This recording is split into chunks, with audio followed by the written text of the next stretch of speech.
Good morning students.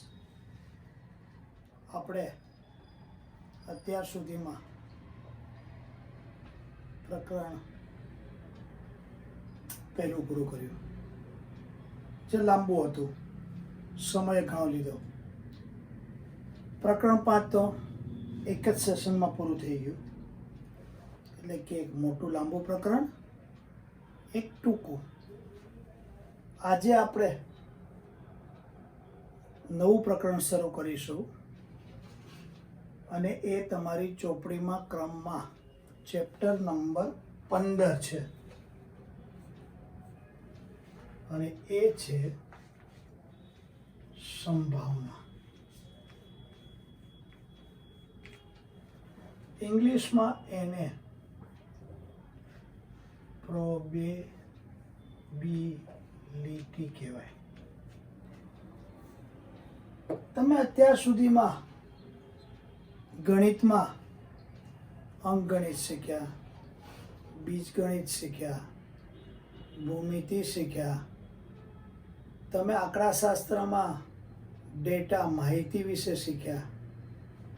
તમે રચનાઓ પણ કરી, ઘણું બધું કર્યું.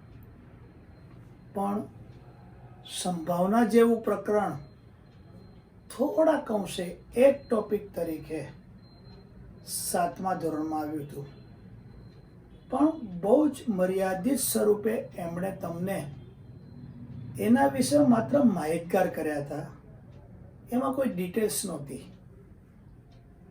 હવે આપણે એ જ સંભાવના કે જે 7મા ધોરણમાં એક પ્રકરણમાં માત્ર એક નાનો સરખો ટોપિક હતો, એ ટોપિકને પ્રકરણ તરીકે લઈ રહ્યા છીએ. સ્વાભાવિક છે કે વિગતવાર સમજવાનું આવે, ઘણી બધી ડિટેલ્સ આવે. અને મેં છેલ્લા મારા લેક્ચરમાં કહ્યું હતું એમ કે 9મામાં પણ સંભાવના છે, 10મામાં પણ સંભાવના છે, પ્રકરણ નંબર સરખા છે.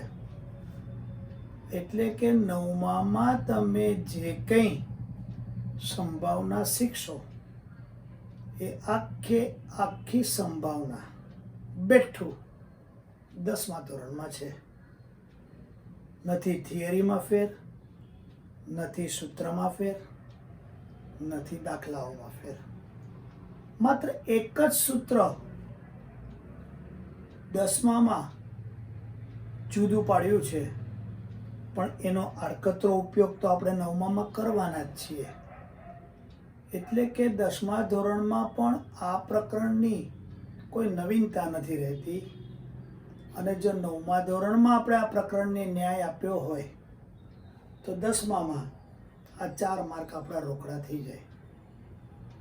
તમે 10મા ધોરણમાં આવશો આવતા વર્ષે, ત્યારે ગણિતના કોઈ પણ શિક્ષક હોય, હું હોઉં કે કોઈ બીજા, સામાન્ય રીતે એ સંભાવનાથી જ શરૂઆત કરે. કેમ કરે? પ્રકરણ સહેલું છે, માર્ક્સ મેળવવા સહેલા છે, ઇઝી છે. અને પાછું 9મા ધોરણમાં તો તમે બરાબર શીખી જ ગયા છો, એટલે શરૂઆતના તબક્કે ગણિત તમને અઘરું ન લાગે. આવડતી વસ્તુ જ આવડતી થાય, એટલે 10મા ધોરણમાં આપણે સારી રીતે શરૂઆત કરી શકીએ. આપણે આ સંભાવનાને ખરેખર તો ગણિતની ભાષામાં સમજવાની છે, પણ સીધી ગણિતની ભાષામાં જો સમજવા જઈએ તો સમજવું થોડુંક અઘરું પડે. ન સમજાય એવું નથી, થોડુંક અઘરું પડે. એટલે હું તમને સૌથી પહેલાં તો સામાન્ય શબ્દોમાં સંભાવના એટલે શું એ સમજાવવાનો હવે પ્રયત્ન કરું. તમે આ સંભાવના શબ્દથી પરિચિત જ છો. તમે કહેશો કે હમણાં તો તમે નવું કહો છો અને હવે તમે તમારું વાક્ય બદલો છો કે પરિચિત છો.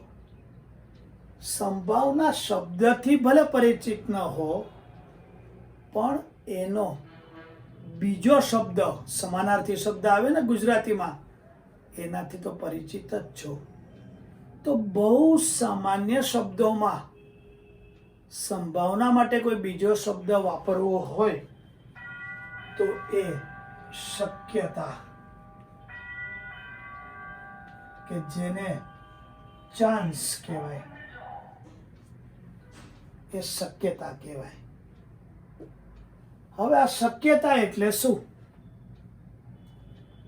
તો એ તો આપણને બહુ જ સારી રીતે સમજાય કે અત્યારે ચોમાસાની સિઝન છે,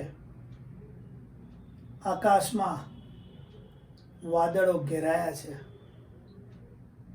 કોઈ કહેશે વરસાદ તૂટી પડશે, આવશે.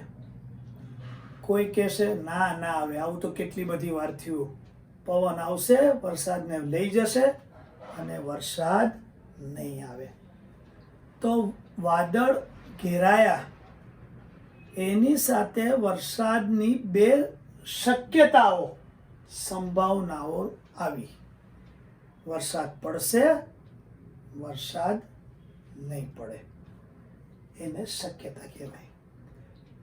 બીજું એક સરસ ઉદાહરણ તમને આપું કે ક્રિકેટ ઘણા બધા લોકોનો મનગમતો શોખ હશે, મેચ પણ જોતા હશો.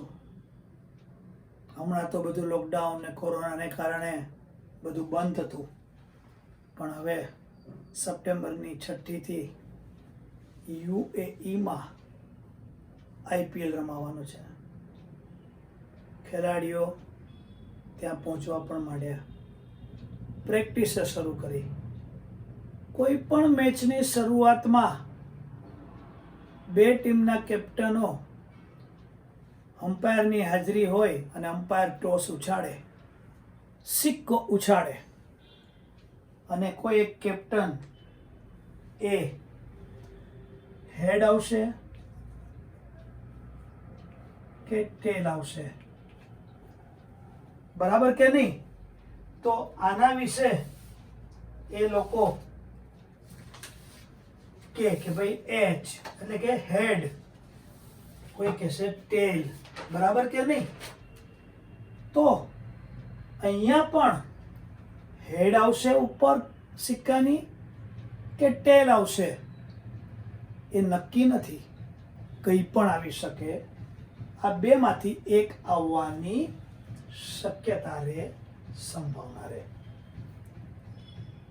ત્રીજું એક ઉદાહરણ આપું કે તમારા ફ્રેન્ડની બર્થડે હોય અને ફ્રેન્ડ કે ભાઈ જો આવતા રવિવારે મારી બર્થડે છે અને આપણે એક નાની પાર્ટીનું આયોજન કર્યું છે, તારે આવવાનું છે અને જરૂર આવજે. એટલે આપણે કહીએ કે તારી વાત સાચી, હું આવવાનો જોઉં ને, તું ન કહેતોય હું તો આવું, પણ મારે કદાચ બોમ્બે જવાનું થાય એવું છે, કદાચ બોમ્બે જવાનું થાય એવું છે. જો હું બોમ્બે જઈશ તો નહીં આવું, બોમ્બે નહીં જાઉં તો જરૂર આવીશ.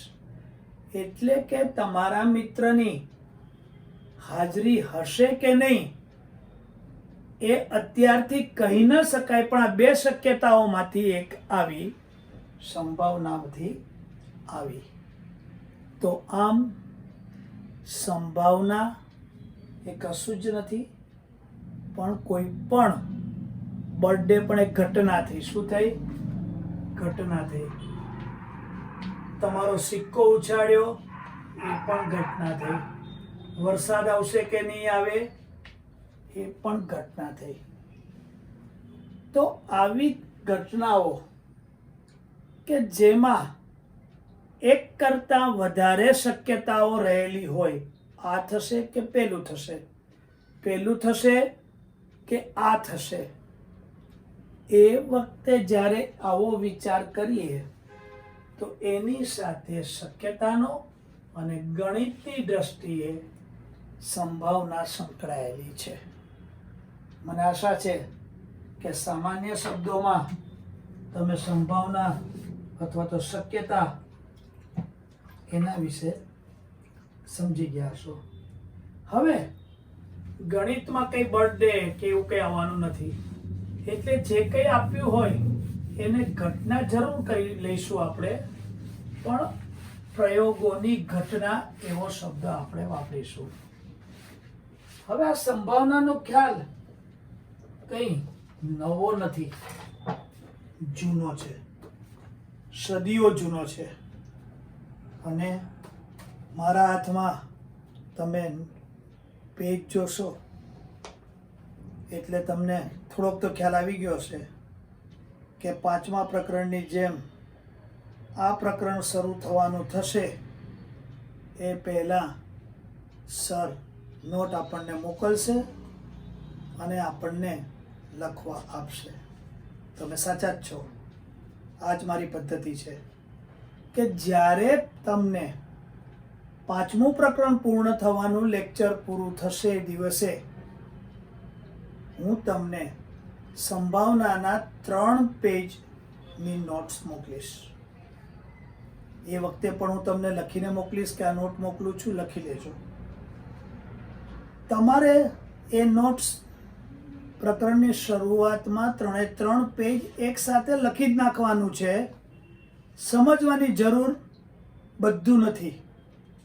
આજે આપણે ચલાવશું, એકાદ પેજ પૂરું થાય પછી બીજું ત્રીજું જે કંઈ થાય, પણ આ નોટ્સ માત્ર થિયરીની છે, સંભાવનાના પરિણામોની છે, સંભાવનાના સૂત્રની છે, અને છેલ્લે મેં સરળ પ્રશ્નો કે જે આ થિયરીને લગતા છે એ તમને આપ્યા છે.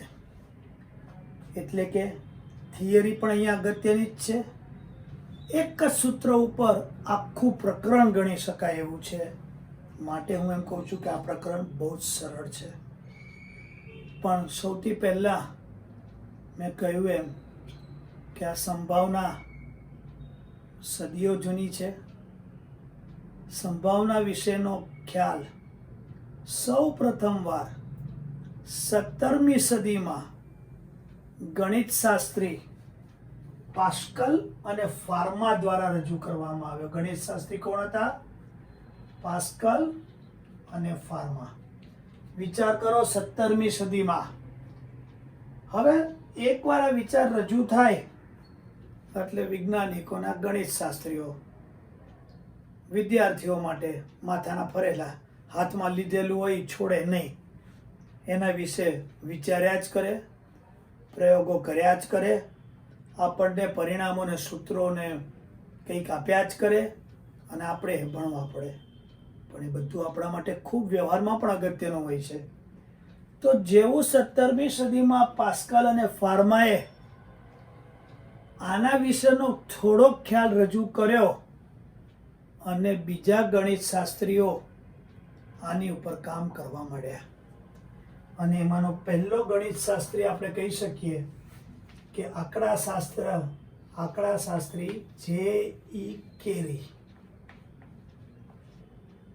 આણે શું કર્યું કે આપણે જે સિક્કો ઉછાળીએ ને ટોસ, એ 10,000 વાર સિક્કો ઉછાળ્યો. કેટલી વાર ઉછાળ્યો?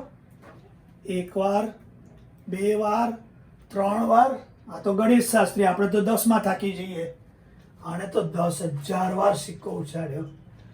અને દરેક વખતે એને જોયું કે એચ આવે છે કે તેલ આવે છે, બરાબર, છાપ આવે છે કે કાંટો આવે છે, બરાબર. તો એને 5067 વખત છાપ મળી. શું મળી? અને એણે એની સંભાવના 0.5067 કહી. આ કઈ રીતે એ આપણે જ્યારે સૂત્ર શીખીશું ત્યારે હું તમને સમજાવીશ. તમારે અત્યારે હું આ જે કંઈ થિયરી વાંચું છું અને તમને થોડીક પણ સમજાવું છું એ ઓબ્જેક્ટિવ માટે ખૂબ જરૂરી છે. તમને પ્રશ્ન કઈ રીતે પૂછાય કે આંકડાશાસ્ત્રીય J.E. કેરીએ 10,000 વખત સિક્કો ઉછાળ્યો અને એને ખાલી જગ્યા વખત છાપ મળી, તો આંકડો આવે. અથવા 10,000 વખત સિક્કો ઉછાળતા છાપ મળવાની સંભાવના ખાલી જગ્યા મળી, તો આ જવાબ આવે. હવે એક બીજો હતો કાર્લ પિયર્સ.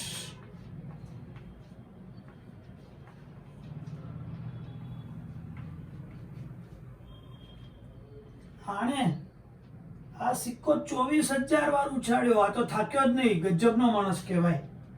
અને એને 12,012 વાર છાપ મળી અને એની સંભાવના 0.5005 મળી. ત્યાર પછી 18મી સદીમાં ડ બફન, આ બધા નામ યાદ રાખવા પડશે, 4,040 વાર સિક્કો ઉછાળ્યો અને 2,048 વાર એને છાપ મળી. બરાબર. અને એ સંભાવના આવી 0.507. તો તમે જુઓ 0.5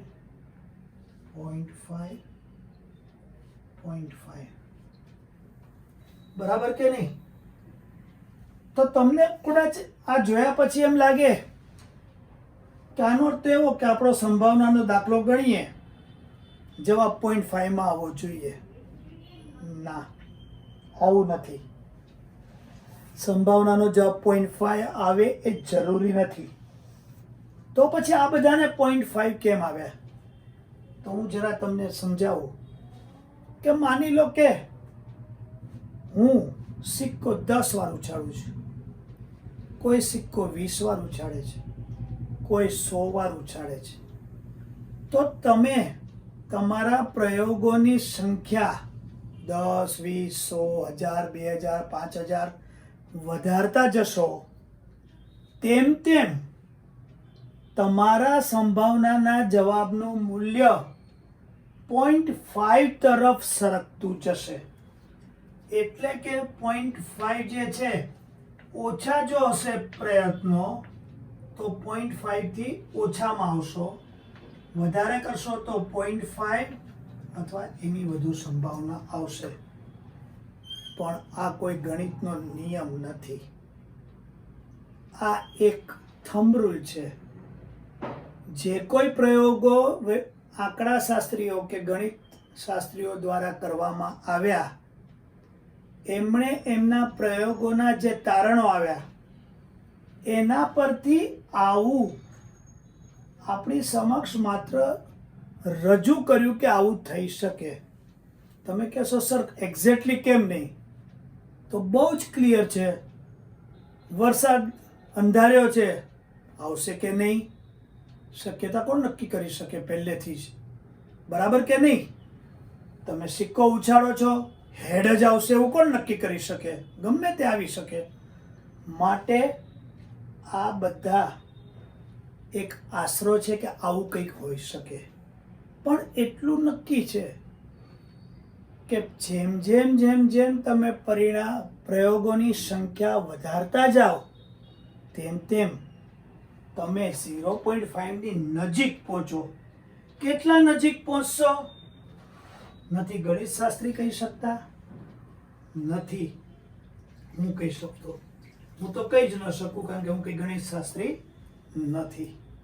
તો આપણે આ સંભાવના વિશેનો ઇતિહાસ અને એની સમજ મેળવી. મારી નોટમાં આ બધી થિયરી મેં લખેલી જ છે. તમારે માત્ર યાદ જ રાખવાનું કામ કરવાનું છે, લખીને મોકલવાનું કામ મારું છે, અને એ નોટ્સ તમારે વાંચી મગજમાં ઉતારવાની છે. હવે આપણે આગળ વધીએ કે જેમ પ્રયોગોના પરિણામો વધારતા જઈએ, સંખ્યા વધારતા જઈએ, તેમ સંભાવના 0.5 નજીક સ્થાયી થાય છે, સરકતી જાય છે. હવે હું તમને એક બહુ જ સરસ અને તમને મજા આવે એવું, સમજાય એવું ઉદાહરણ આપું કે માની લો કે આઈપીએલની મેચ શરૂ થાય છે અને મેચમાં ટોસ ઉછાળે છે. તો એક જ વાર ઉછાળાય છે.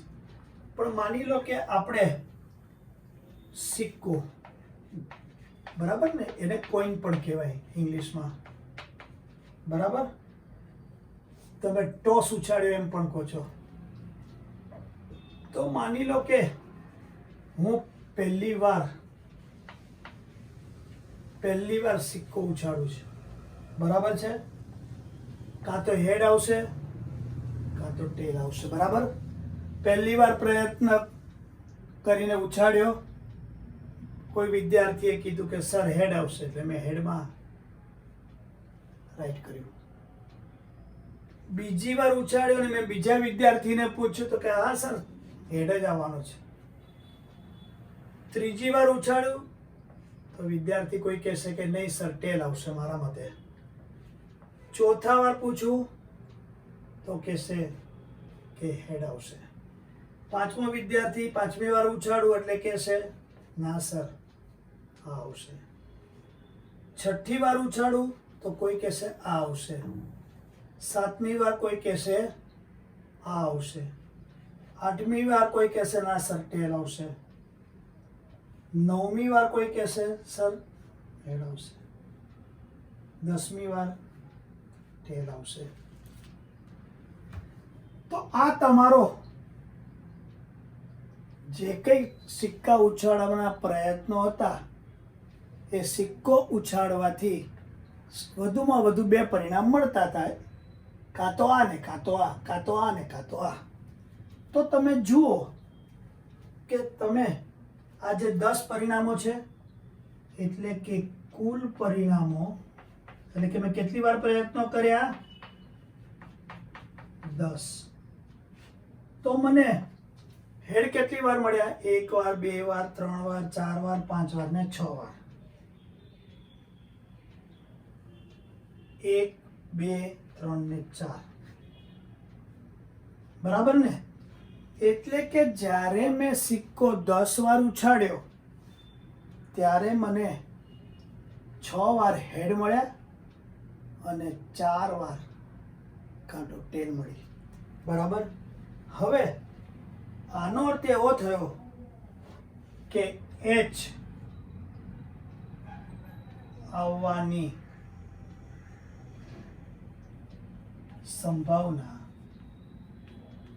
6 વાર આવ્યું અને કુલ પરિણામ 10 એટલે 0.6.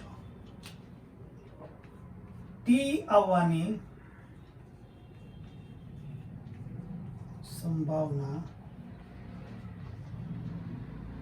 4 વાર 0.4, બરાબર છે? તો આ મેં શું કર્યું કે જો મારે સંભાવના શોધવી હોય તો ઉદ્ભવેલા પરિણામો, આ ઉદ્ભવ્યા ને, ઉદ્ભવેલા પરિણામોની સંખ્યા છેદમાં કુલ પરિણામો. એટલે કે સંભાવનાનું સૂત્ર એ બીજું કશું જ નથી પણ ગુણોત્તર જ છે. સાદી ભાષામાં પણ કોનો ગુણોત્તર છે? ઉદ્ભવતા પરિણામો અને કુલ પરિણામોનો ગુણોત્તર, એને સંભાવના કહેવાય. એટલે કે સંભાવના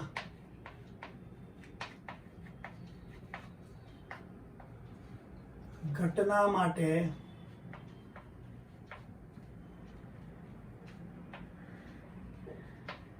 ઉદ્ભવતા પરિણામો છેદમાં કુલ પરિણામો.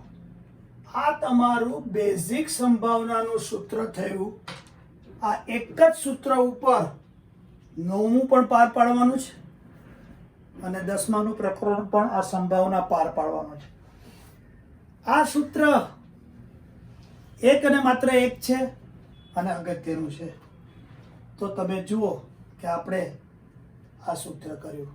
હવે યાદ કરો, પેલા બફર ને પિયર્સન ને, બરાબર ને, પાસ્કલ ને ફાર્મા ને, એ બધાએ પણ 24,000 વાર સિક્કો ઉછાળ્યો અને 12,040 વાર આવ્યું.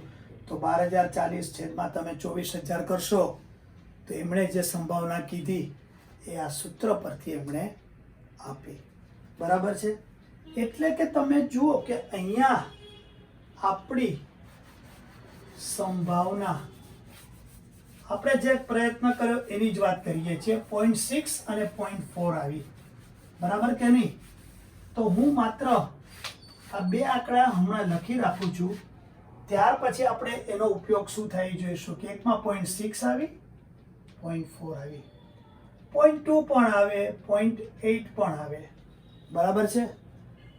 હવે એક પ્રવૃત્તિ માની લો કે હું તમને આપું છું, બરાબર, કે ભાઈ આજ આવતીકાલથી, બરાબર, તો આવતીકાલે તારીખ થશે 22/8/20 અને હું તમને એક કામ સોંપું કે તમારે 22 તારીખથી 10 દિવસ માટે 22, 23, 24, 25, 26, 27, 28, 29, 30 અને 31 પરફેક્ટ આવીને ઊભું રહી ગયું કે મહિનો પૂરો થઈ જાય છે, બરાબર. આમ કરતા કરતા તમે 10મા દિવસે આવી ગયા અહીંયા. અને હું તમને કહું છું કે તમારે રોજ સવારે ઉઠીને જોવાનું કે સૂર્યોદય કઈ દિશામાં થાય છે. હવે પૂર્વમાં થાય છે કે પશ્ચિમમાં? તમે કહેશો સર આવો પ્રશ્ન શું કામ આપો છો, સૂર્ય તો પૂર્વમાં જ ઉગે ને. પણ આપણે તો સંભાવનાને સમજવી છે. માની લો કે તમે સવારે ઉઠ્યા 22મી અને તમે જોયું કે પૂર્વમાં ઉગ્યો, 23મીએ પણ ટીક અહીંયા જ લાગવાની છે, 24મીએ પણ અહીંયા જ ટીક લાગવાની છે, આ બધે અહીંયા જ ટીક લાગવાની છે, બરાબર. તો કુલ પ્રયત્નો મારા કેટલા હતા, કુલ કેટલા દિવસ મેં કરવાનું કીધું, 10, બરાબર. આ કેટલી વાર આવ્યું, 10 વાર. આ કેટલી વાર આવ્યું, ક્યારે સૂર્ય પશ્ચિમમાં ઉગ્યો નહીં. તો સૂર્ય પૂર્વમાં ઉગવાની સંભાવના, શક્ય ઉદ્ભવતા પરિણામો 10, કુલ પરિણામ 10, 1. સૂર્ય પશ્ચિમમાં ઉગવાની સંભાવના એક પણ દિવસ નહીં, કુલ પરિણામો 10, 0. તો તમે જુઓ સંભાવના 1 પણ આવી, 0 પણ આવી.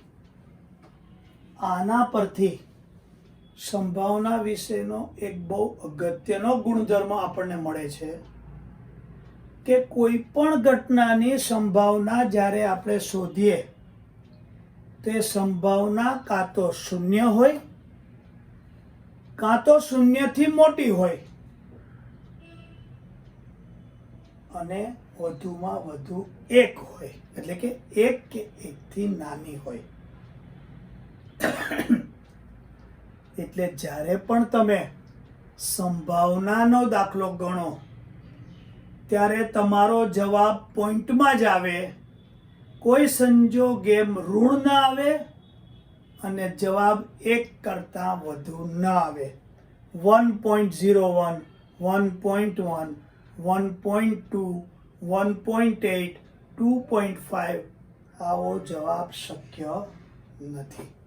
ખ્યાલ આવી ગયો કે ના આવ્યો, બરાબર. એટલે કે કોઈ પણ ઘટનાની સંભાવના 0 કે 0થી મોટી અને 1 કે 1થી નાની હોય જ છે. હવે આના ઉપરથી તમે જુઓ કે મેં જ્યારે આ હેડ અને ટેલ લીધું હતું તો તમે આ બંનેનો સરવાળો કરો,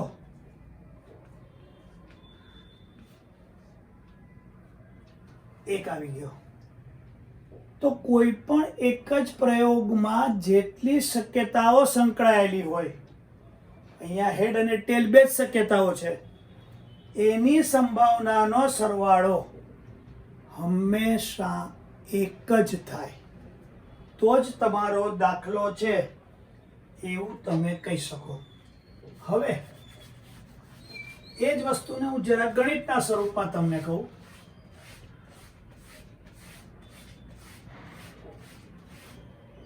કે માની લો કે સિક્કાની વાત આપણે કરીએ છીએ, તો માની લો કે હું H માટે વાત કરું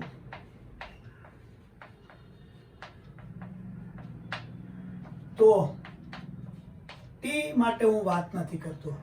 તો જો H માટે વાત કરું તો ટી એની પૂરક ઘટના થાય. શું? અને જો હું ટી માટે વાત કરું તો એચ એની પૂરક ઘટના થાય. તો આ બંનેનો સરવાળો તો એક જ થાય. એટલે સંભાવનામાં કહ્યું છે કોઈ પણ ઘટના એચ અને તેની પૂરક ઘટના ટી, અથવા કોઈ પણ ઘટના ટી તેની પૂરક ઘટના એચ, એનો સરવાળો હંમેશા એક થાય. ફરી બોલું છું, કોઈ પણ ઘટના અને તેની પૂરક ઘટનાનો સરવાળો હંમેશા એક થાય. હવે આપણે પેલો સૂર્ય ઉગેની વાત કરી ને, કે સરે તો કેવો ગાંડા જેવો પ્રશ્ન પૂછ્યો, બરાબર કે નહીં? કે આવું તે કહ્યું, એ તો બધાને ખબર છે, આમાં નવું શું કીધું? પણ નવું એ થયું કે સૂર્ય પૂર્વમાં જ ઉગે, ત્યાં કોઈ બીજી સંભાવના કે શક્યતા રહેતી, એટલે કે ત્યાં કોઈ બે પરિણામો મળે એવું છે નહીં. એવું જ તમને હું એમ કહું કે સૂર્ય પશ્ચિમમાં આથમે, તો પણ પશ્ચિમમાં જ આથમવાનો છે, તો એમાં પણ 10/10 એટલે એક જ સંભાવના આવશે. હું કહું કે સૂર્ય પૂર્વમાં આથમે, 0 જ આવવાનું છે, તો એનો અર્થ એવો થયો કે જ્યારે સંભાવના કોઈની પણ એક આવે તો એ ચોક્કસ ઘટના કહેવાય. તો ચોક્કસ ઘટનાની સંભાવના હંમેશા એક હોય. સૂર્ય પૂર્વમાં ઉગે એ ચોક્કસ ઘટના છે, કદાપી ફેરફાર ના થાય. એટલે ચોક્કસ ઘટનાની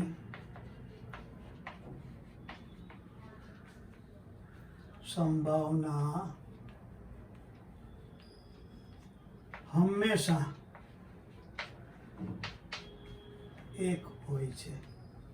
હવે જો ચોક્કસ ના હોય, બરાબર, જેમ કે સૂર્ય પશ્ચિમમાં ઉગે ક્યારે ન બને, તો એની સંભાવના આપણે 0 કરી.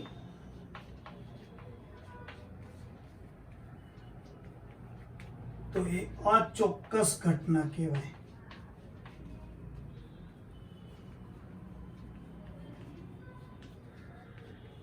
એટલે કે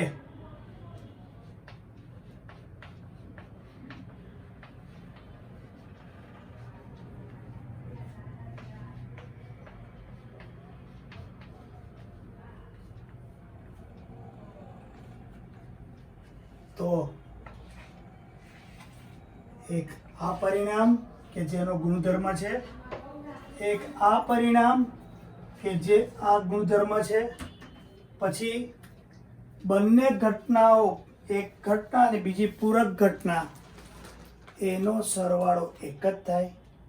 ત્રીજું અને ચોથું, કોઈ પણ ઘટનાની સંભાવના 0 કે તેથી મોટી અને 1 કે તેથી નાની હોય. હવે આ બેઝિક વસ્તુ શીખ્યા પછી આપણે ગણિતની રીતે સંભાવનાને કઈ રીતે લખવાની, કેવી રીતે મેથડ કરવાની, તો કોઈ પણ જે કંઈ ઘટના હોય, જેમ કે સિક્કો ઉછાળીએ તો કાં તો હેડ આવે, કાં તો ટેલ આવે, છાપ આવે અથવા કાંટો આવે, બરાબર ને? તો જો આપણે માની લો કે એચ આવવાની વાત કરવી હોય, તો આ ઘટનાને કંઈક નામ આપી દેવાનું. જો તમે ટેલ, કાંટાની વાત કરતા હો, તો એ ઘટનાને પણ કંઈક નામ આપવાનું. એટલે તમારે એમ કહેવાનું કે ધારો કે એચ આવવાની ઘટના એ છે. તમે ઘટનાના નામ capital A, capital B, capital C, capital D ગમે તે આપી શકો, બરાબર? અને સંભાવનાને આપણે આ P તરીકે લેશું, બરાબર? તો હવે તમે જુઓ કે સંભાવના ઘટના માટે ઉદ્ભવતા શક્ય પરિણામો છેદમાં કુલ પરિણામો. બરાબર, આ બેસિક સૂત્ર હતું આપણું. તો દરેક દાખલામાં પીક વાળો દાખલો 2 માર્કમાં આવે તો લખવાનું. આપણે સંભાવના એટલે પી, પણ કોની વાત કરીએ છીએ? ઘટના એ ની. તો પી ઓફ એ. જો બી ધાર્યા હોય તો પી ઓફ બી, ઈ ધાર્યા હોય તો પી ઓફ ઈ. ઘટના માટે તમને ખ્યાલ હોય તો 6 પરિણામો ઉદ્ભવ્યા હતા. 10 એટલે પી ઓફ એ બરાબર 0.6. આવી રીતે તમારે આ સૂત્ર પહેલા લખવાનું, ઘટનાના નામ પ્રમાણે બનાવવાનું, બરાબર, અને તમારે દાખલો જોવાનો. એટલે કે કોઈ પણ ઘટનાને આપણે નામ આપવા પડે. હવે નામ આપવાની વાત આવી તો માની લો કે હું એક સંભાવના માટે ઘટના ઈ લઉં છું. શું લઉં છું? કે જે ચોપડીમાં પણ આપ્યું હશે, અને બહુ સામાન્ય રીતે જ્યારે સંભાવનાની થિયરીની વાત આવે ત્યારે મોટે ભાગે એ લોકો ઈ લઈને વાત કરતા હોય છે. તો બરાબર જોજો કે માની લો કે પી ઓફ ઈ એટલે કે ઈ ઘટનાની સંભાવના. આ ઘટનાની સંભાવના 0 કે 0 થી મોટી અને 1 કે 1 થી નાની જ હોય છે. પી ઓફ ઈ 1 કે 1 કરતા નાના, 0 કે 0 કરતા મોટા.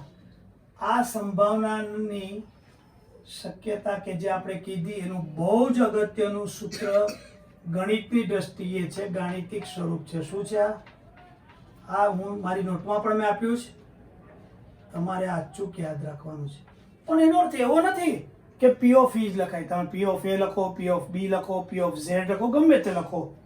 તો આ રીતે આપણે સંભાવનામાં અત્યાર સુધીમાં તો માત્ર બર્થડેની વાત કરી, વરસાદ આવશે કે નહીં એની શક્યતાની વાત કરી, બરાબર કે નહીં?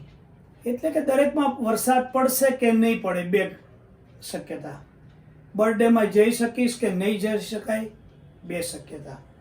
ટોસ ઉછાળ્યો, સિક્કો ઉછાળ્યો, એચ આવશે કે ટી 2 શક્યતા. પણ એવું નથી. કોઈક એવી ઘટના પણ હોય કે જેમાં 2 કરતાં વધારે શક્યતાઓ પણ રહેલી હોય. જેમ કે હું તમને કહું કે આપણે સમતોલ પાસો, સાપ સીડીની રમત રમો તો પાસો ઉછાળો તો 1, 2, 3, 4, 5 અને 6, બરાબર કે નહીં? આમાંનું ગમે તે આવે તો અહીંયા તો 6 પરિણામોમાંથી ગમે તે આવે. તો આપણે નેક્સ્ટ ટાઈમ આટલું બેઝિક સમજ્યા પછી માત્ર સિક્કાને પકડી રાખવાને બદલે સમતોલ પાસાની વાત કરીશું. તમને ગમતા પ્લેઇંગ કાર્ડ્સ, પત્તા. આ વખત તો કોરોનાના કપરા કાળમાં ઘરની બહાર ન નીકળવાનું હોય, અને જ્યારે લોકડાઉન હતું ત્યારે તો ગરમી પણ હતી, અને દરેક વેકેશનમાં છોકરાઓને મોટાઓને કંઈક સમય ફ્રી મળે એટલે કાર્ડ્સ, પ્લેઇંગ કાર્ડ્સ, પત્તા રમવાનું બહુ ગમતું હોય. તમે પત્તા ભલે રમતા હો, પણ આપણે નેક્સ્ટ ટાઈમ પત્તામાંથી જે કંઈક સંભાવનાને લગતા ગુણધર્મો જોવાના છીએ એના વિશે તમે નહીં વિચાર્યું હોય.